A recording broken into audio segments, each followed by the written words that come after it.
इस सेंटेंस को आपने पहले भी कई बार सुना होगा कि change is the only constant thing in this world. यानी कि बदलाव तो हो ही रहा है और लगातार हो रहा है। बदलाव के साथ हमें इवॉल्व भी होना पड़ता है। यह भी बात सही है कि हर बदलाव अच्छे के लिए होता है, मगर यहां बहुत सावधान और अलर्ट रहने की जरूरत पड़ती है, क्योंकि कई बार बदलाव की आंधी में हम कुछ इस तरह भी बह जाते हैं कि जो चीज हमारे लिए अच्छी नहीं होती हम वो भी अपना लेते हैं, सिर्फ ये कहते हुए कि सब लोग तो यही कर रहे हैं। और जब हम जनरलाइज कर देते हैं इस चीज को, तो बदलाव यानी कि चेंजेज, जिसमें कंस्ट्रक्टिव डिस्ट्रक्टिव दोनों ही एलिमेंट शामिल होते हैं, हम अंतर नहीं कर पाते और हमें यह मालूम नहीं पड़ता कि हम बदलाव के किस ट्रैक पर आगे बढ़ रहे हैं।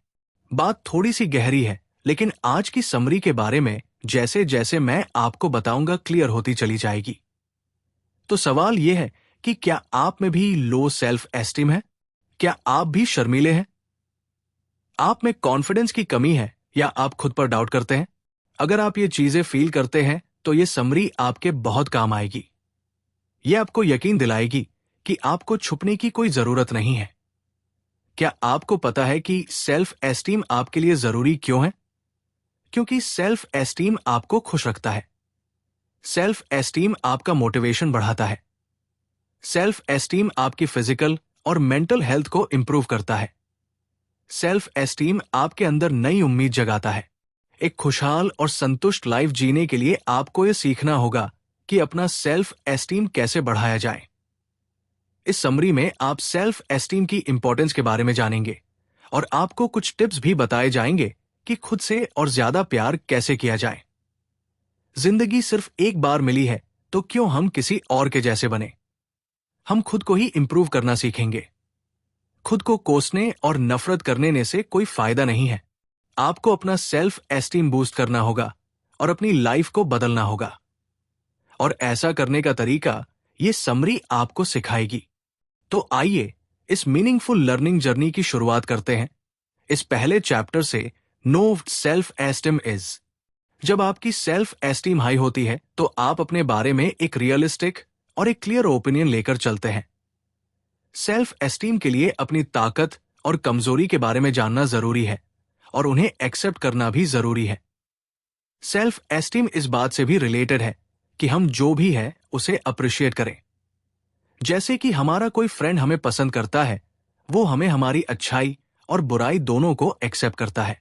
सेल्फ एस्टीम भी ठीक इसी दोस्त की तरह होता है। सेल्फ एस्टीम को आप घमंड या सेल्फिश से जोड़कर मत देखिए। एक इंसान जिसके अंदर सेल्फ एस्टीम है वो अपनी सेल्फ वर्थ यानी कि वैल्यू को समझता है, लेकिन फिर भी वह हम्बल यानी कि विनम्र बना रहता है, चाहे वो कितना भी काबिल क्यों ना हो। लेकिन वो खुद को कभी दूसरों से बड़ा नहीं समझता। सेल्फ एस्टीम और सेल्फ कॉन्फिडेंस में भी फर्क है। सेल्फ कॉन्फिडेंस हमारे एक्शन के जरिए नजर आता है, पर सेल्फ एस्टीम एक इंटरनल फीलिंग है। सेल्फ एस्टीम के 3 मेन बिल्डिंग ब्लॉक्स हैं। फर्स्ट बिल्डिंग ब्लॉक है अनकंडीशनल वर्थ। ये एक इनर फीलिंग है जो सब में होती है। इस बात से कोई फर्क नहीं पड़ता कि आपके पास कितना पैसा है, आप कितने सक्सेसफुल हैं। आपके अंदर अनकंडीशनल सेंस ऑफ वर्थ होनी ही चाहिए। हर इंसान के अपने कोर वर्थ और एक्सटर्नल यानी कि बाहरी फैक्टर्स होते हैं जो उसके सेंस ऑफ वर्थ को इन्फ्लुएंस करते हैं। अपने कोर वर्थ को आप क्रिस्टल की तरह समझो। इस क्रिस्टल का हर साइड एक कैरेक्टरिस्टिक या खासियत को दिखाता है जो आपकी सेल्फ वर्थ को मजबूत करता है। जैसे एग्जाम्पल के लिए आपको प्यार, लॉजिक, पेशेंस, ब्यूटी और रेस्पेक्ट जैसी क्वालिटीज मिल सकती है। इन इंटरनल कैरेक्टरिस्टिक को डेवलप करने से हम अपने कोर वर्थ और अपनी सेल्फ एस्टीम को मजबूत कर सकते हैं। एक्सटर्नल वो बाहरी फैक्टर्स होते हैं जो इंसान के सेल्फ वर्थ को अफेक्ट करते हैं, जैसे कि जेंडर, सोशल स्टेटस, जाति, उम्र और परिवार। जैसे मान लो अगर किसी बच्चे को एब्यूज किया जाए और उसके साथ किसी प्रकार की हिंसा की जाए तो वो सदमे में चला जाएगा। यह सदमा उसके सेंस ऑफ वर्थ को बर्बाद कर सकता है। अगर कोई स्पेशलिस्ट ऐसे बच्चे को ट्रीट करे तो वो शायद ठीक हो सकता है और एक बार फिर से सेफ फील कर सकता है। अगर ऐसा नहीं होता है तो जिंदगी भर वो खुद को बेकार समझता रहेगा। हमारे अंदर हमेशा एक कशमकश चलती रहती है कि अपने कल्चरल डिमांड्स को हम अपनाएं या उसके खिलाफ जाएं। अगर हम सोसाइटी की सुनेंगे तो हमेशा खुद को अपने एक्सटर्नल फैक्टर्स के बेसिस पर जज करते रहेंगे। जैसे कि अगर हमारे पास ज्यादा पैसे या महंगी गाड़ी नहीं है तो हमारा सेल्फ एस्टीम खुद ही कम हो जाएगा। हमें यह सीखना होगा कि अपनी सेल्फ एस्टीम को इन एक्सटर्नल फैक्टर से कैसे अलग किया जाए। हमें अपनी कोर वर्थ के बेसिस पर अपनी वैल्यू करना सीखना होगा। इमेजिन कीजिए कि एक बच्चे को उसके ही पेरेंट्स जज कर रहे हैं तो क्या होगा। पेरेंट्स के लिए उनका बच्चा बड़ा अनमोल होता है, फिर चाहे वो कैसा भी हो, चाहे वो रोदू हो या घर में तोड़फोड़ करे या हंसे या मुस्कुराए। बच्चा चाहे जो भी करे, पेरेंट्स उसका कभी बुरा नहीं मानते क्योंकि वो उसे दिलो जान से प्यार करते हैं। आपको भी खुद को उसी तरह से देखना होगा जैसे माता पिता अपने बच्चे को देखते हैं। आपको ये एक्सेप्ट करना होगा कि आप प्यार और रिस्पेक्ट डिजर्व करते हो, चाहे जो भी आपका सोशल स्टेटस हो और जो कुछ भी आपने अचीव किया हो। सेल्फ एस्टीम बनाने का सेकंड बिल्डिंग ब्लॉक है प्यार। प्यार का मतलब हुआ कि जिसे हम बहुत प्यार करते हैं उसके लिए हमेशा अच्छा चाहते हैं। यह डेली कमिटमेंट आपकी सेल्फ एस्टीम को बढ़ाने के लिए बेहद जरूरी है। अगर आपको दूसरों का प्यार नहीं मिल रहा है तो क्या आप खुद से भी प्यार कर सकते हैं, और करना ही चाहिए। जैसे एग्जाम्पल के लिए, जिन बच्चों को अपने पेरेंट्स का प्यार दुलार मिलता है, बड़े होने पर उनके अंदर सेल्फ एस्टीम बाकी बच्चों ज्यादा होता है। जो पेरेंट्स अपने बच्चों को प्यार करते हैं वो उनकी हर इच्छा का सम्मान करते हैं, उनके सपनों को सपोर्ट करते हैं और उनकी सक्सेस में कंट्रीब्यूट भी करते हैं। दूसरी तरफ बचपन में एब्यूज हुए बच्चे खुद से प्यार कर सकते हैं और अपना खुद का सपोर्ट सिस्टम बन सकते हैं। सेल्फ एस्टीम का थर्ड बिल्डिंग ब्लॉक है ग्रोथ। लोग जब प्रोडक्टिव और सक्सेसफुल होते हैं तो उनको खुद पर नाज होता है। ऐसे लोग दूसरों को भी आगे बढ़ने में हेल्प करते हैं, इससे उन्हें खुशी का एहसास होता है। अगर आप अपनी सेल्फ एस्टीम को बूस्ट करना चाहते हो तो आपको पहले 2 बिल्डिंग ब्लॉक्स डेवलप करने पर ध्यान देना होगा, तभी आप लास्ट वाला अचीव कर पाएंगे। आपको अपनी सेंस ऑफ वर्थ इंप्रूव करनी पड़ेगी और एक इंसान के तौर पर ग्रो करने के लिए खुद से बिना किसी शर्त के प्यार करने की आदत डालनी होगी। इसके उल्टे जब आप दूसरों की मदद करते हैं तो आपको गर्व फील होता है और आप खुद के प्रति और भी खुशी और प्यार का एहसास करते हैं। आप खुद से 2 इंपॉर्टेंट सवाल पूछ सकते हैं। पहला सवाल है, अपनी कमियों के बावजूद आप खुद से प्यार कैसे कर सकते हैं? दूसरा, सोचो आपकी लाइफ कितनी बेटर होगी जब आप खुद को और भी ज्यादा अप्रिशिएट करने लगोगे। याद रखें, अपनी सेल्फ एस्टीम को बढ़ाने के लिए आपको अपनी सेंस ऑफ वर्थ को उन एक्सटर्नल फैक्टर से अलग करना होगा जो आपके रास्ते की रुकावट बन रहे हैं। अपनी ताकत या खूबियों को अप्रिशिएट करना सीखो और कमियों को दूर करने की कोशिश करो। लोगों को या सोसाइटी के रूल्स के हिसाब से खुद को कभी भी जज मत करो। और ये बेसिक अंडरस्टैंडिंग लेने के बाद बढ़ते हैं नेक्स्ट चैप्टर की ओर, क्लियर अवे नेगेटिव थॉट्स। इससे पहले के चैप्टर में हमने जाना कि सेल्फ एस्टीम का मतलब क्या है, खुद को एक्सेप्ट और अप्रिशिएट करना, वो भी अपनी कमियों और खूबियों के साथ। मगर सवाल यह है कि अगर सेल्फ एस्टीम इतना ही सिंपल है तो क्यों आखिर इतने सारे लोग लो सेल्फ एस्टीम से जूझ रहे हैं? इसका मेन कारण यह है कि लोगों का माइंड नेगेटिव थॉट से भरा पड़ा है। ये नेगेटिव थॉट्स बादल की तरह होते हैं जो हमारे जज करने की पावर को ढक लेते हैं। इसलिए अपने कोर वर्थ पर फोकस करने के बजाय हम सिर्फ बाहरी फैक्टर्स को देखते हैं, जो ऐसे एलिमेंट्स हैं जो हमारे कंट्रोल में नहीं है। कॉग्निटिव थेरेपी लोगों को उनके नेगेटिव थॉट्स को पहचानने, उनका सामना करने और उन्हें पॉजिटिव थॉट से बदलने की कोशिश करने में मदद करता है। जब लोग अपने थॉट्स को कंट्रोल करते हैं तो वे अपने इमोशंस को भी कंट्रोल कर पाते हैं।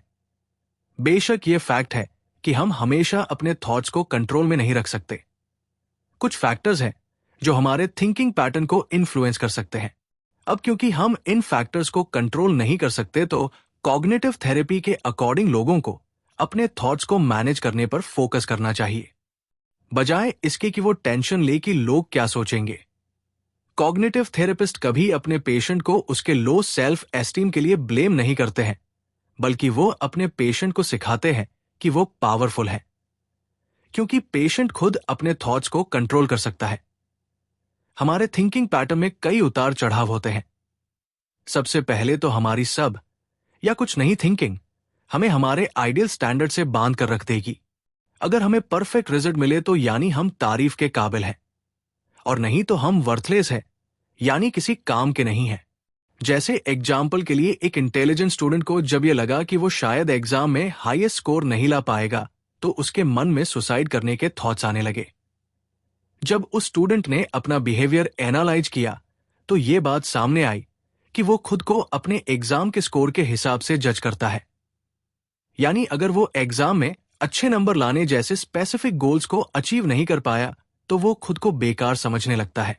जब इस बुक के ऑथर ने इस परफेक्शन की प्रॉब्लम की तरफ उसका ध्यान खींचा, तो स्टूडेंट को एहसास हुआ कि उसे खुद की नजर में रिस्पेक्ट पाने के लिए परफेक्ट होने की जरूरत नहीं है। सेकंड चीज, कोई लेबल लगाना वो नेगेटिव थॉट पैटर्न है जिसे लोग अक्सर रोज ही करते हैं।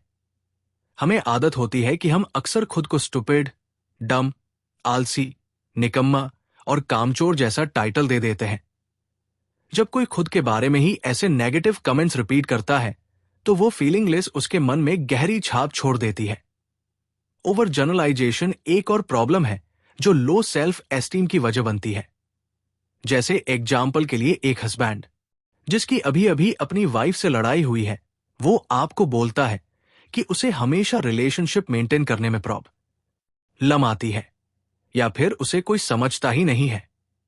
हमेशा और कभी नहीं, ये दो शब्द ऐसे हैं जो किसी एक सिचुएशन को जनरल यानी कि आम लॉ में बदल देते हैं, और फिर इंसान हमेशा उसी बात पर यकीन करने लगता है। यहां तक कि जब ये लॉ गलत होता है, तो भी इंसान को वो सच लगता है, और वो उसके नेगेटिव रिजल्ट में फंसकर जीता रहता है। अपने नेगेटिव थॉट्स को आप डेली प्रैक्टिस से ही हील कर सकते हैं। कॉग्निटिव थेरेपी एक टेक्निक सिखाती है जिसे डेली थॉट रिकॉर्ड कहा जाता है। इसमें आप अपने नेगेटिव थॉट्स का रिकॉर्ड रखते हो और उनके बदले पॉजिटिव थॉट्स ढूंढते हो। जैसे मान लो, अगर आप खुद को बार बार ये कहते हुए सुनो कि हर कोई मुझसे बेटर है, तो यानी आप इस थॉट को ओवर जनरलाइज कर रहे हैं। इस थॉट को लिखो और इसका कोई पॉजिटिव रिप्लेसमेंट सोचो। आप ये लिख सकते हो कि कुछ लोग मुझसे बेटर हैं और कुछ मुझसे खराब। आप चाहो तो एग्जाम्पल के लिए लोगों के नाम भी लिख सकते हो। एक और उतार चढ़ाव जो हमारे थिंकिंग पैटर्न में है, वो है अज्यूमिंग, यानी कि बस मान लेना।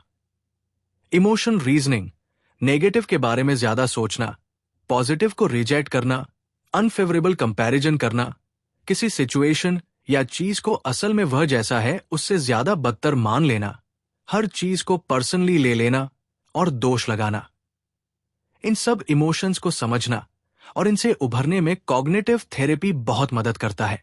नेक्स्ट चैप्टर है aware of your strength. High self esteem का ये मतलब हरगिज नहीं है कि आप दूसरों से बेहतर है। लो सेल्फ एस्टीम के शिकार लोग खुद को दूसरों से कमतर समझते हैं, लेकिन असल में फर्क है लोगों का खुद को देखने के नजरिए में। कुछ लोग अपने नेगेटिव फीचर्स और पर्सनालिटी के ट्रेट्स पर ज्यादा फोकस करते हैं और उन्हें अपनी खूबियां कभी नजर ही नहीं आती। इसीलिए ऐसे लोग हमेशा खुद को लेकर नेगेटिव सोचते रहते हैं। उन्हें लगता है कि जब तक वो परफेक्ट नहीं बनेंगे, उन्हें खुद को अप्रिशिएट करने का हक नहीं है। इसीलिए वर्दी या लायक बनने के चक्कर में ये लोग अपने नेगेटिव पहलुओं को दूर करने की कड़ी मेहनत करते हैं। परफेक्शन को पाने की कोशिश में हमें अपने लाइफ के पॉजिटिव पहलुओं को नहीं भूलना चाहिए। हमें क्या अच्छा है या क्या खूबियां हैं उसे याद रखना चाहिए, क्योंकि हमारी लाइफ इतनी बिजी हो गई है तो हम शायद ये याद ही नहीं रख पाते हैं। ये चैप्टर आपको बताएगा कि अपनी ताकत को कैसे याद करें और अपनी कोर वर्थ कैसे बनाएं। सबसे पहले अपनी 10 खूबियों के बारे में सोचो। अपने बारे में कुछ पॉजिटिव स्टेटमेंट लिखो। जैसे एग्जाम्पल के लिए आप लिख सकते हैं कि मैं स्ट्रांग हूं, मैं इंडिपेंडेंट हूं, या मैं एक अच्छा लिसनर हूं। अब अपने हर स्टेटमेंट के लिए एक एक्सप्लेनेशन भी दो। जैसे कि मैं स्ट्रांग हूं क्योंकि मैं हर चैलेंज को मुस्कुराते हुए पूरी हिम्मत के साथ फेस करता हूं। या मैं अपने दोस्तों के लिए एक अच्छा लिसनर हूं, क्योंकि वो अपनी प्रॉब्लम्स मुझसे ही शेयर करते हैं और शेयर करने के बाद बेटर फील करते हैं। अगला स्टेप है किसी शांत जगह पर जाकर बैठना जहां कोई आपको डिस्टर्ब ना करे। 20 मिनट के लिए उन 10 स्टेटमेंट के बारे में सोचिए जो आपने पहले वाले स्टेप में लिखे थे। एक इवेंट के बारे में सोचिए जो हर एक स्टेटमेंट को समझाता हो। जैसे एग्जाम्पल के लिए ये याद कीजिए कि लास्ट टाइम कब आपने अपने फ्रेंड की प्रॉब्लम सुनी थी। याद कीजिए कि कैसे आपकी एडवाइस से उसे अपनी प्रॉब्लम से बाहर निकलने में मदद मिली थी। ये एक्सरसाइज आपको अगले 10 दिनों तक रोज करनी है। ये एक्टिविटी आपको अपने नेगेटिव थॉट से छुटकारा पाने और अपने मन को भटकाने से रोकेगी। कुछ ही दिनों में आप देखेंगे कि आप पहले से कितने ज्यादा शांत हो गए हैं, अपने इनर सेल्फ के साथ और भी गहराई से जुड़ गए हैं, और इस माइंडसेट के साथ आप पहले से ज्यादा पॉजिटिव और पावरफुल फील करने लगेंगे। नेक्स्ट चैप्टर है कल्टिवेट जॉय। आज के दौर में जो सबसे बड़ा चैलेंज लोगों के सामने है वो है लाइफ को एंजॉय करना। यानी फन फैक्टर लोगों की लाइफ से कम होता जा रहा है। आज लाइफ पहले से कहीं ज्यादा स्ट्रेसफुल हो गई है।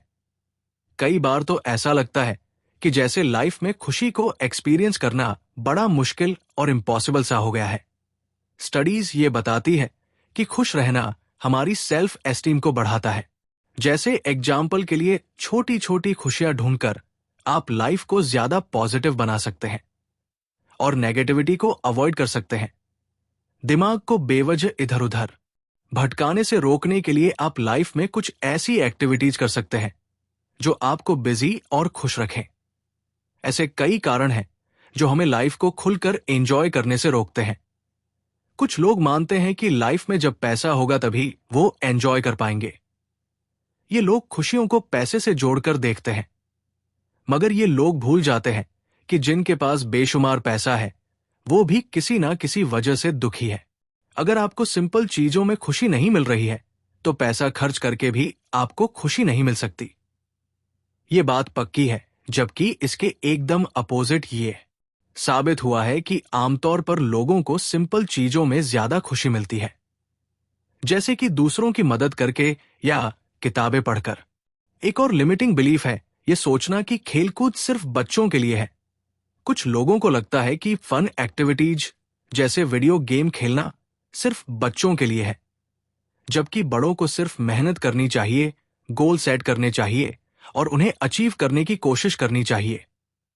ऐसे लोग काम पूरा होने तक ना तो रेस्ट करते हैं और ना ही किसी तरह का एंटरटेनमेंट पसंद करते हैं। कुछ लोग तो एंटरटेनमेंट और फन को काउंटर प्रोडक्टिव समझते हैं, लेकिन ऐसे लोग ये भूल जाते हैं कि खुश रहना आपको ज्यादा मोटिवेटेड और एनर्जेटिक बनाता है। और कुछ लोग ऐसे भी हैं जो अपनी सेल्फ वर्थ को अपनी अचीवमेंट से जोड़कर देखते हैं। दिन भर मेहनत करके और प्रोडक्टिव बनकर ही इन लोगों को अपनी वर्थ का एहसास होता है। इन लोगों को फन एक्टिविटीज और रिलैक्स करना वेस्ट ऑफ टाइम लगता है। अपनी लाइफ में खुशी ऐड करने के लिए आपको माइंडफुल मेडिटेशन करना चाहिए।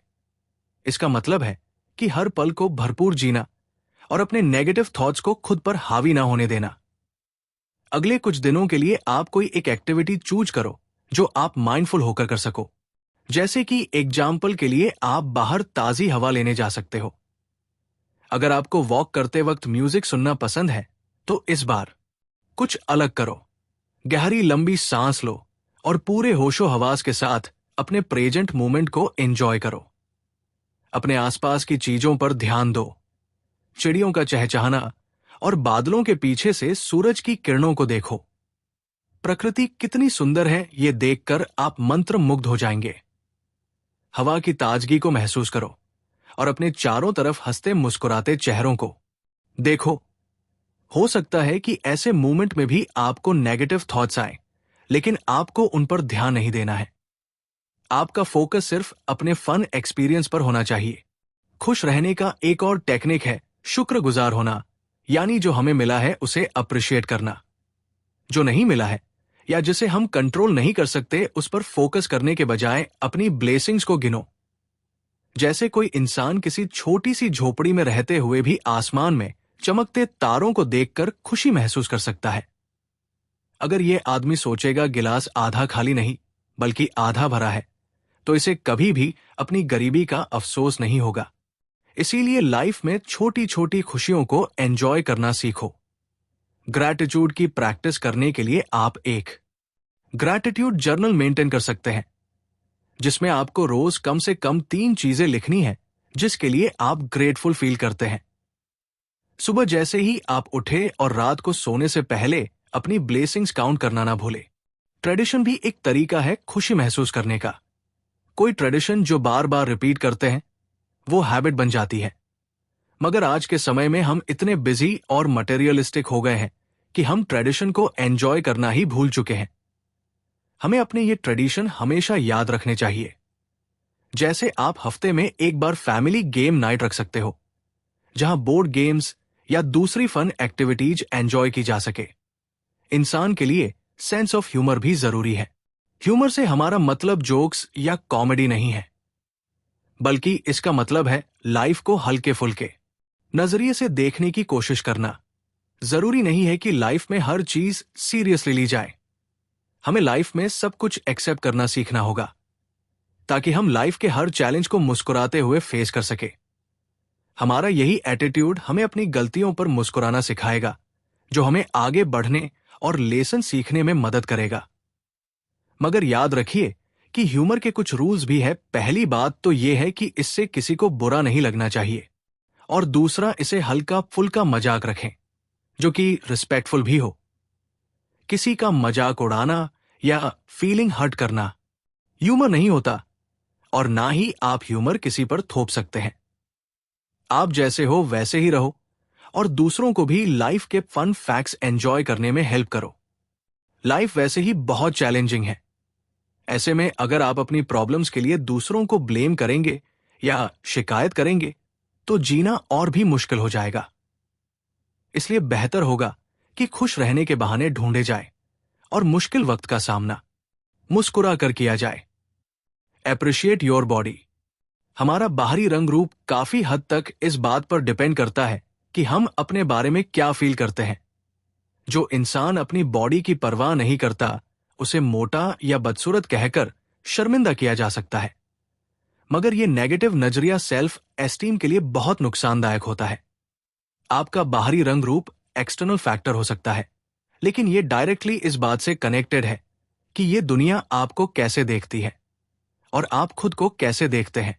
इसीलिए हमें अपनी बॉडी को अप्रिशिएट करना सीखना होगा, ताकि हम हमारी फिजिकल अपीयरेंस को अपनी सेल्फ एस्टीम से अलग करके देख सके। जब हमें समझ आएगा कि इंसान का शरीर कैसे काम करता है, तो हम अपनी इम्परफेक्शन पर फोकस करना छोड़ देंगे और हमेशा याद रखेंगे कि हमारी बॉडी कुदरत का सबसे खूबसूरत तोहफा है। जरा सोचिए, हमारे शरीर में 206 हड्डियां हैं। साइंटिस्ट ने इंसान की हड्डी को एनालाइज करके यह डिस्कवर किया है कि इंसान की हड्डी स्टील और कंक्रीट से ज्यादा मजबूत होती है।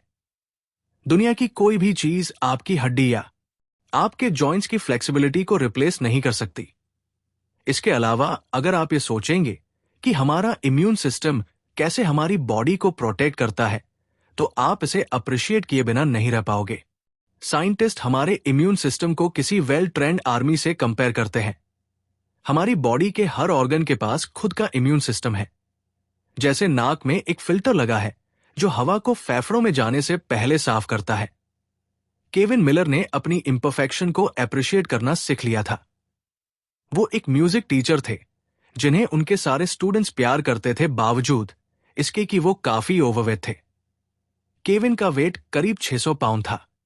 केविन की वाइफ उनकी सबसे बड़ी फैन थी। उन्होंने केविन को बिना खुद को जज किए खुद को अप्रिशिएट करना सिखाया था। बेशक केविन अपना वजन कम करना चाहते थे, लेकिन इसके साथ ही उन्होंने कभी अपने फिजिकल अपीयरेंस को खुद पर हावी नहीं होने दिया।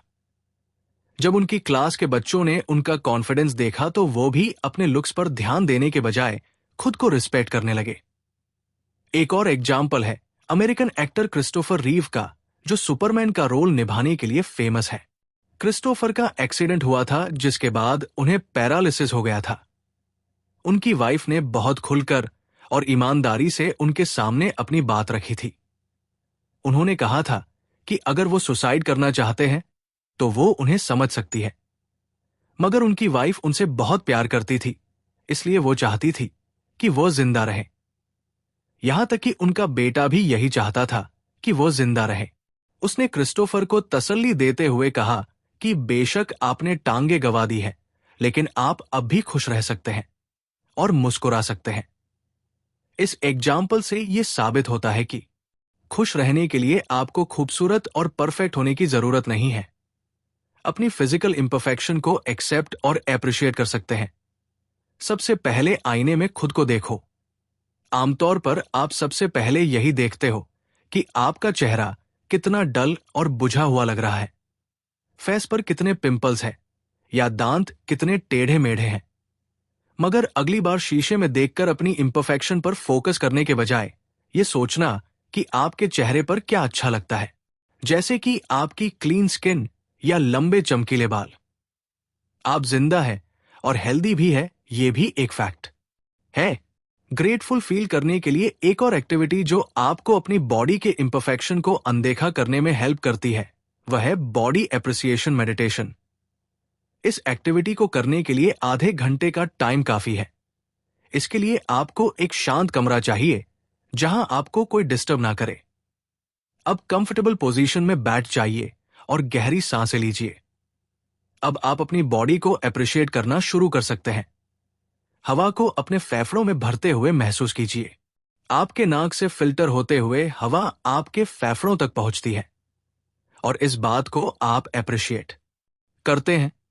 आप अपने लंग्स को एप्रिशिएट करते हैं कि वो लगातार अपना काम करता जा रहा है। इसके बाद आप बॉडी के किसी दूसरे पार्ट की तरफ जाइए। आप इसी तरह से अपने हार्ट, ब्लड फ्लो, पैर, ब्रेन और बाकी के पार्ट्स को भी अप्रिशिएट कर सकते हैं। जब भी आपको किसी बात का बुरा लगे तो शीशे में अपनी बॉडी को देखें और अपनी ताकत को एप्रिशिएट करें। आपका शरीर कैसे काम करता है, ये जानना आपको आपकी कमियों को अनदेखा करने और अपनी खूबियों को अप्रिशिएट करने में मदद करता है।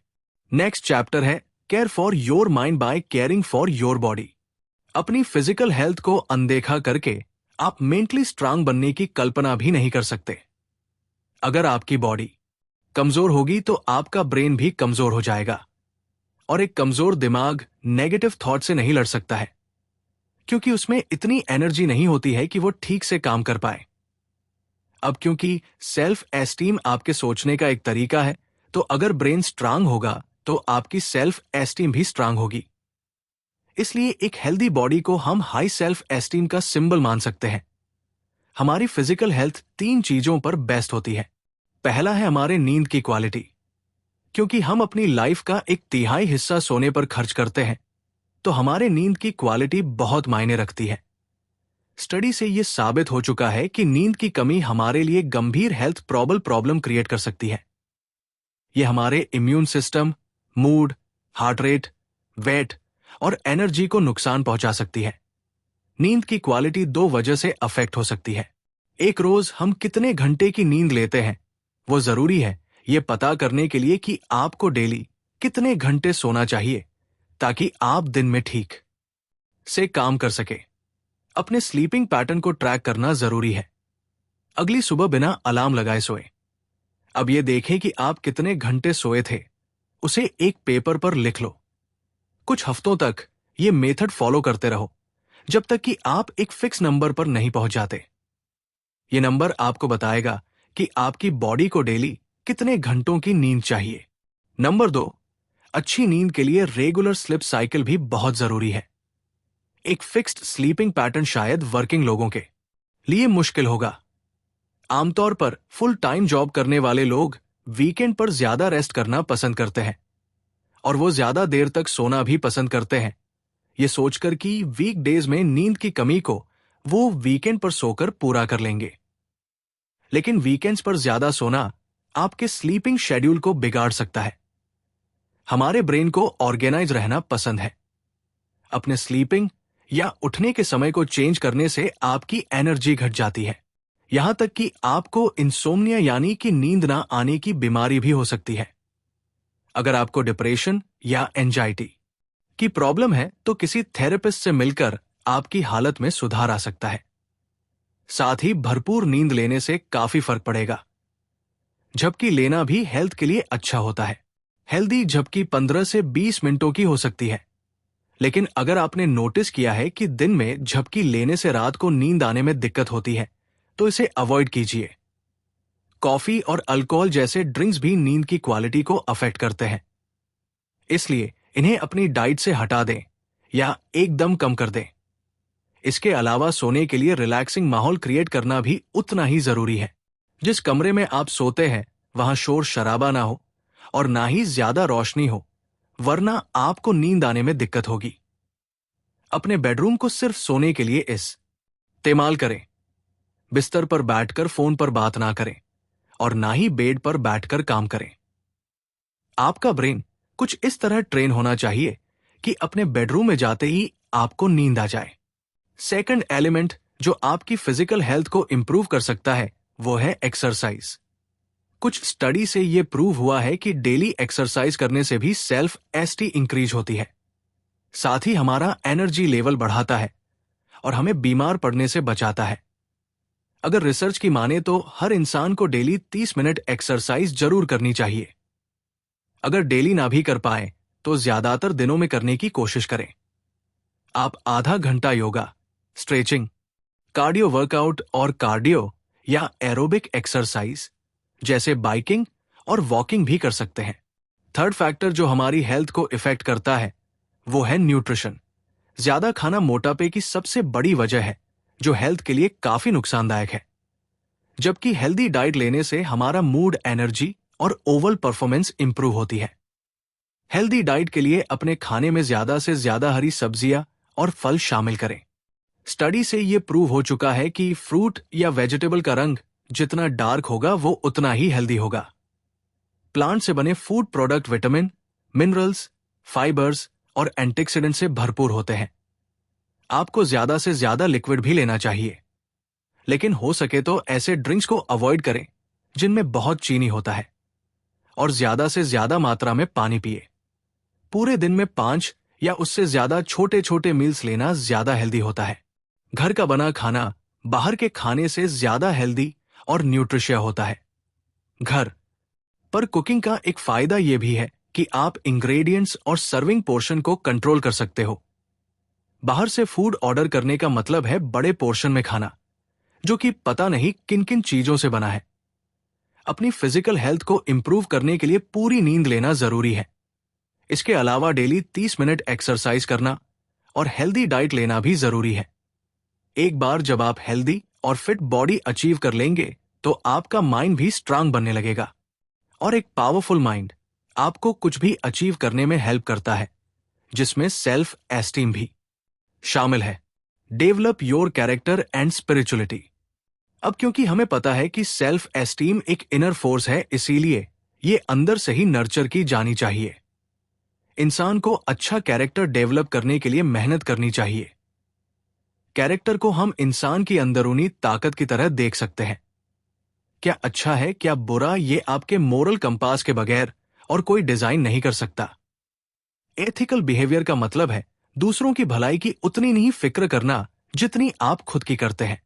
पहले के मुकाबले आज लोग कम मोरल हो गए हैं, क्योंकि उन्हें अच्छा कैरेक्टर डेवलप करने से ज्यादा मटेरियलिस्टिक गोल अचीव करने की फिक्र है।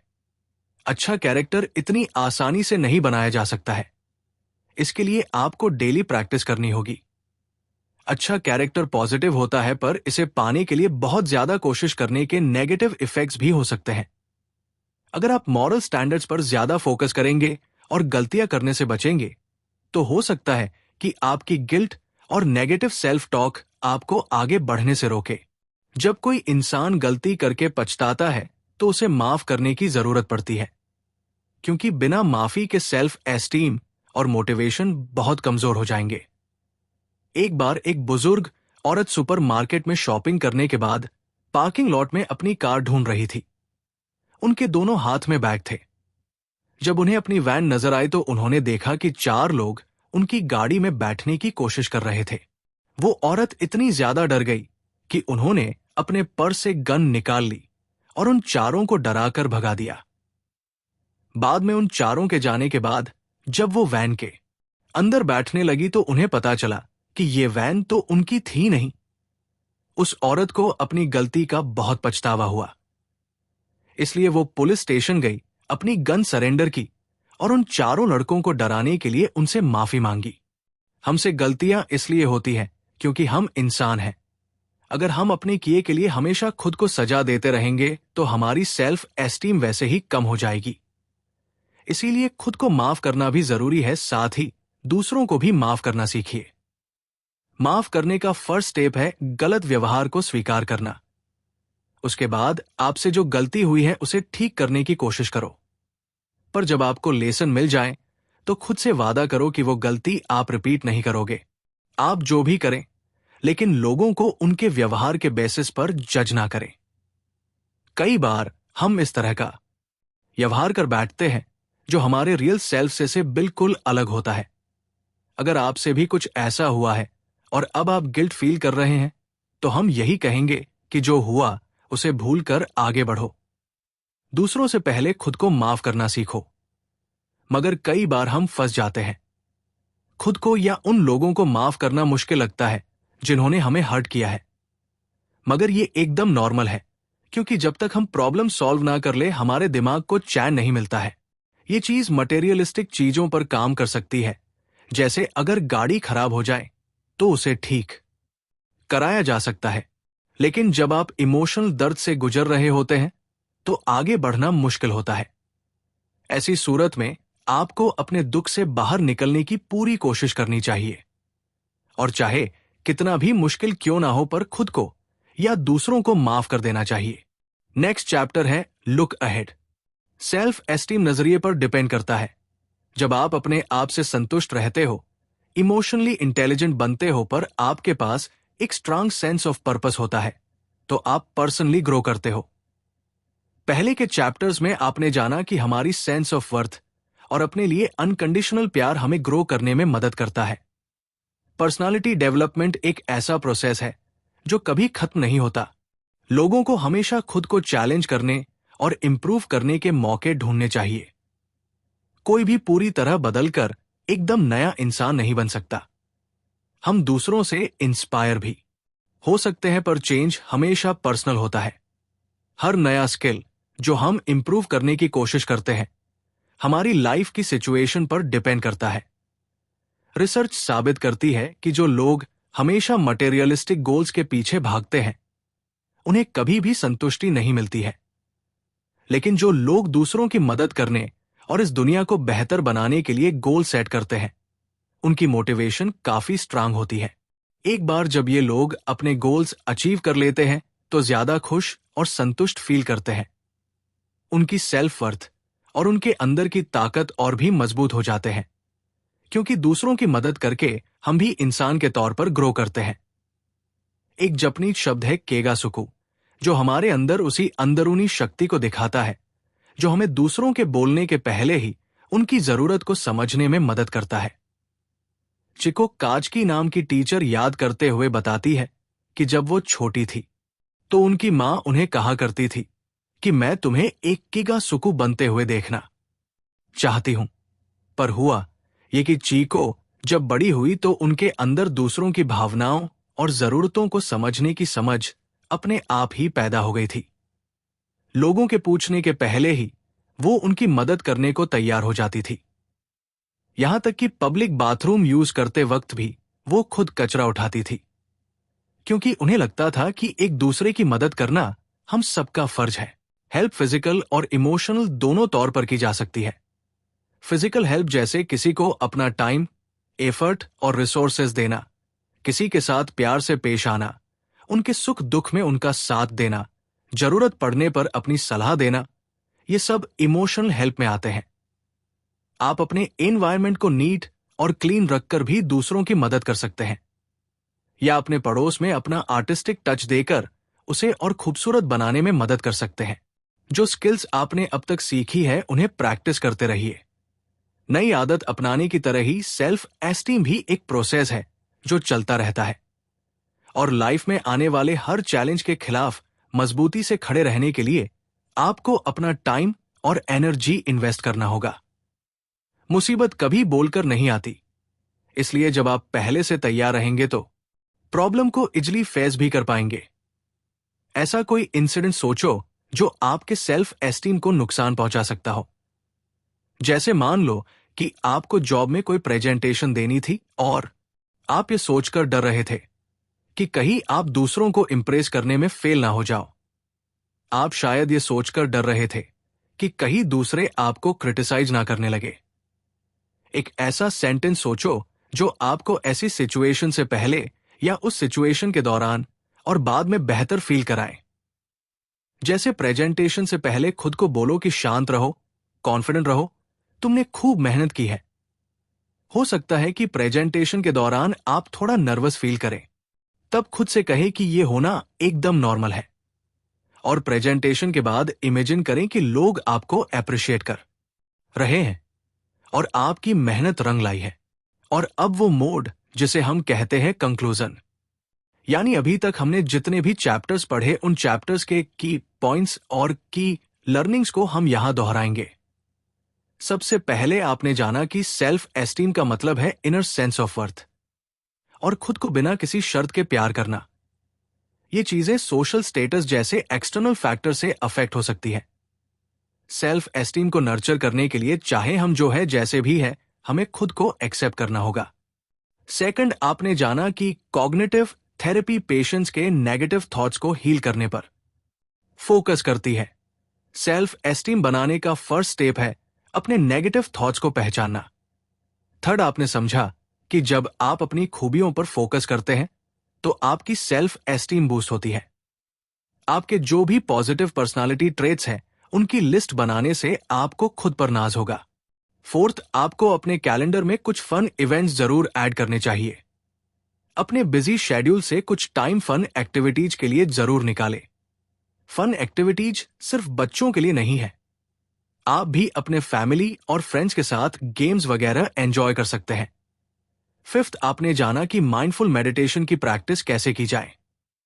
सबसे पहले लंबी गहरी सांस लो और अपने सभी सेंसेस को महसूस करो। जो कुछ आप देख रहे हो, सुन रहे हो, स्मेल और फील कर रहे हो, उसे अप्रिशिएट करो। हर पल का पूरा मजा लो। शिक्षक, दुनिया में कोई भी परफेक्ट तो नहीं है। अपनी बॉडी को अप्रिशिएट करना सीखें। अपने सेल्फ एस्टीम को अपने लुक से अलग करके देखो। इससे आप सेल्फ क्रिटिसिज्म से बचे रहेंगे और आपकी सेल्फ वर्थ को भी नुकसान नहीं पहुंचेगा। सेवंथ, आपने जाना कि एक स्ट्रांग ब्रेन ही नेगेटिव इमोशन से लड़ सकता है। स्ट्रांग माइंड के लिए आपको रोज रात में 8 घंटे की नींद पूरी करनी होगी, हेल्दी खाना होगा और रेगुलर एक्सरसाइज करनी होगी। एटथ, आपने जाना कि अच्छा कैरेक्टर बनाना आपकी सेल्फ एस्टीम को बूस्ट करता है। अच्छा इंसान होना आपकी सेल्फ वर्थ को भी इंक्रीज करता है।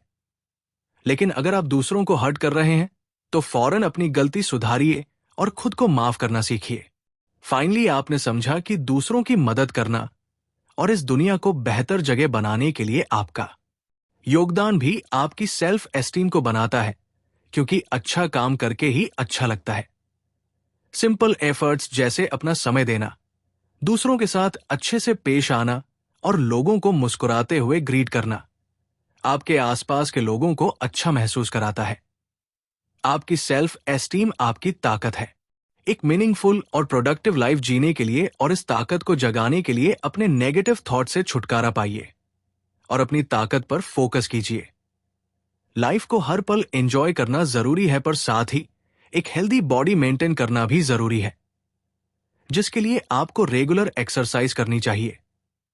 दूसरों के साथ अच्छा बर्ताव कीजिए और माइंडफुल मेडिटेशन की प्रैक्टिस कीजिए।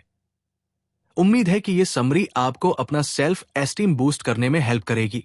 आपके पास खुद को पसंद करने और अपने बारे में बेहतर सोचने के कई कारण हैं। इस समरी से आपने जो सीखा है उसे अप्लाई कीजिए और खुद को और अप्रिशिएट करना सीखिए। तो आज से ही अपनी सेल्फ एस्टीम बनाना स्टार्ट कर दीजिए और एक खुशहाल और संतुष्ट जीवन का आनंद लीजिए। इसी मोड पर यह समरी यहीं पर समाप्त होती है। उम्मीद है कि यह समरी आपको पसंद आई होगी और इसकी लर्निंग्स को आप अपनी लाइफ में प्रैक्टिकली इंप्लीमेंट जरूर करेंगे। कौन सा वो पॉइंट है जिस पर आपको सबसे ज्यादा काम करने की जरूरत है, वो पॉइंट कमेंट सेक्शन में जरूर लिखिए।